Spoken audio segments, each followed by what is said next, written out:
英語聞き流し10分間、名作リスニング、英語テキストと MP3 ダウンロード、その他の物語は、ホームページよりご利用いただけます。88thpp.com 88thpp.com And it seemed to Beauty, now she understood him better, that when she said, "No, beast," he went away quite sad. But her happy dreams of the handsome young prince soon made her forget the poor beast, and the only thing that at all disturbed her was to be constantly told to distrust appearances, to let her heart guide her, and not her eyes, and many other equally perplexing things, which, consider as she would, she could not understand. So everything went on for a long time, until at last, happy as she was, Beauty began to long for the sight of her father and her brothers and sisters, and one night, seeing her look very sad, the beast asked her what was the matter. Beauty had quite ceased to be afraid of him. Now she knew that he was really gentle in spite of his ferocious looks and his dreadful voice. So she answered that she was longing to see her home once more. Upon hearing this, the beast seemed sadly distressed, and cried miserably, "Ah! Beauty, have you the heart to desert an unhappy beast like this? What more do you want to make you happy? Is it because you hate me that you want to escape?" "No, dear beast," answered Beauty softly, "I do not hate you, and I should be very sorry never to see you any more, but I long to see my father again. Only let me go for 2 months, and I promise to come back to you and stay for the rest of my life." The beast, who had been sighing dolefully while she spoke, now replied, "I cannot refuse you anything you ask, even though it should cost me my life. Take the 4 boxes you will find in the room next to your own, and fill them with everything you wish to take with you. But remember your promise and come back when the 2 months are over, or you may have cause to repent it, for if you do not come in good time you will find your faithful beast dead. You will not need any chariot to bring you back. Only say goodbye to all your brothers and sisters the night before you come away, and when you have gone to bed turn this ring round upon your finger and say firmly, 'I wish to go back to my palace and see my beast again.' Good night, Beauty. Fear nothing, sleep peacefully, and before long you shall see your father once more." As soon as Beauty was alone she hastened to fill the boxes with all the rare and precious things she saw about her, and only when she was tired of heaping things into them did they seem to be full. Then she went to bed, but could hardly sleep for joy. And when at last she did begin to dream of her beloved prince she was grieved to see him stretched upon a grassy bank, sad and weary, and hardly like himself. "What is the matter?" she cried. He looked at her reproachfully, and said, "How can you ask me, cruel one? Are you not leaving me to my death perhaps?" "Ah!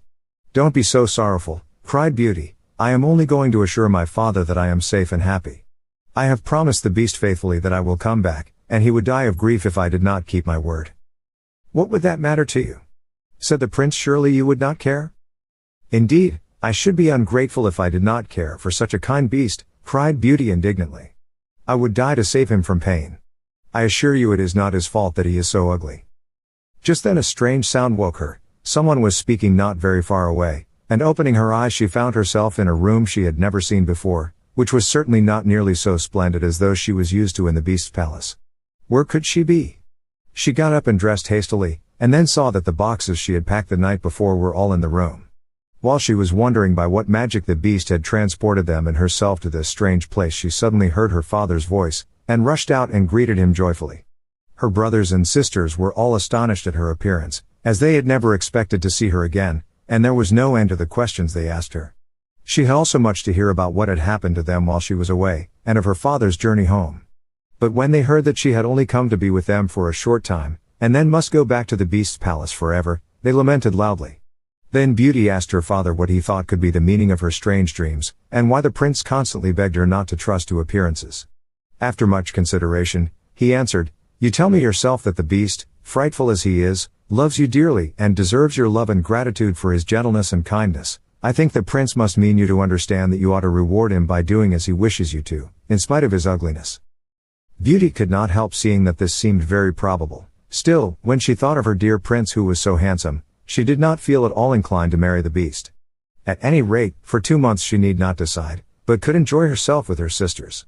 But though they were rich now, and lived in town again, and had plenty of acquaintances, Beauty found that nothing amused her very much, and she often thought of the palace, where she was so happy, especially as at home she never once dreamed of her dear prince, and she felt quite sad without him.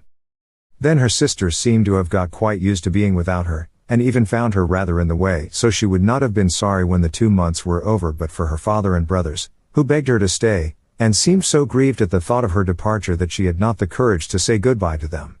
Every day when she got up she meant to say it at night, and when night came she put it off again, until at last she had a dismal dream which helped her to make up her mind. She thought she was wandering in a lonely path in the palace gardens, when she heard groans which seemed to come from some bushes hiding the entrance of a cave, and running quickly to see what could be the matter, she found the beast stretched out upon his side, apparently dying. He reproached her faintly with being the cause of his distress, and at the same moment a stately lady appeared, and said very gravely, "Ah, Beauty, you are only just in time to save his life. See what happens when people do not keep their promises.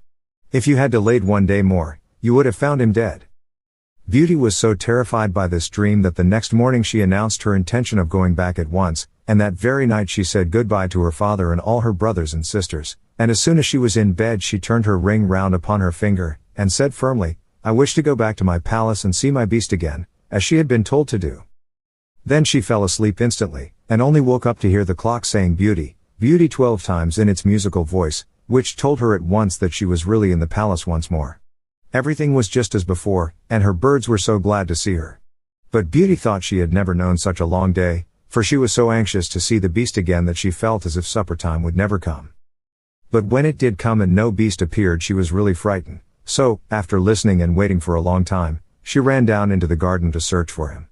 Up and down the paths and avenues ran poor Beauty, calling him in vain, for no one answered, and not a trace of him could she find, until at last, quite tired, she stopped for a minute's rest, and saw that she was standing opposite the shady path she had seen in her dream. She rushed down it, and, sure enough, there was the cave, and in it lay the beast, asleep, as Beauty thought. Quite glad to have found him, she ran up and stroked his head, but, through horror, he did not move or open his eyes. "Oh! He is dead, and it is all my fault," said Beauty, crying bitterly. But then, looking at him again, she fancied he still breathed, and, hastily fetching some water from the nearest fountain, she sprinkled it over his face, and, to her great delight, he began to revive. "Oh! Beast, how you frightened me," she cried. "I never knew how much I loved you until just now, when I feared I was too late to save your life."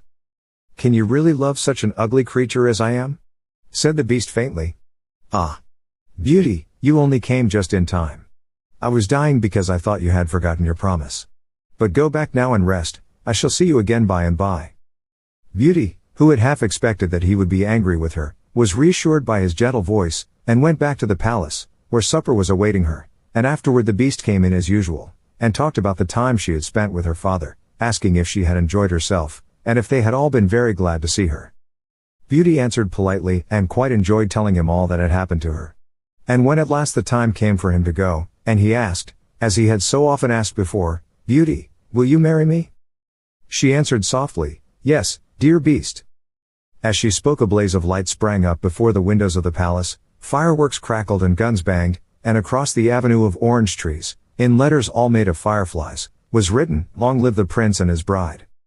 Turning to ask the beast what it could all mean, Beauty found that he had disappeared, and in his place stood her long-loved prince. At the same moment the wheels of a chariot were heard upon the terrace, and 2 ladies entered the room. One of them Beauty recognized as the stately lady she had seen in her dreams. The other was also so grand and queenly that Beauty hardly knew which to greet first. But the one she already knew said to her companion, "Well, Queen, this is Beauty, who has had the courage to rescue your son from the terrible enchantment. They love one another, and only your consent to their marriage is wanting to make them perfectly happy." "I consent with all my heart," cried the Queen.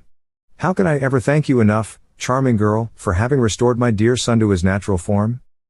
And then she tenderly embraced Beauty and the prince, who had meanwhile been greeting the fairy and receiving her congratulations. "Now," said the fairy to Beauty, "I suppose you would like me to send for all your brothers and sisters to dance at your wedding?" And so she did, and the marriage was celebrated the very next day with the utmost splendor, and Beauty and the prince lived happily ever after. 英語聞き流し10分間、名作リスニング、英語テキストと MP3 ダウンロード、その他の物語は、ホームページよりご利用いただけます。88thpp.com 88thpp.com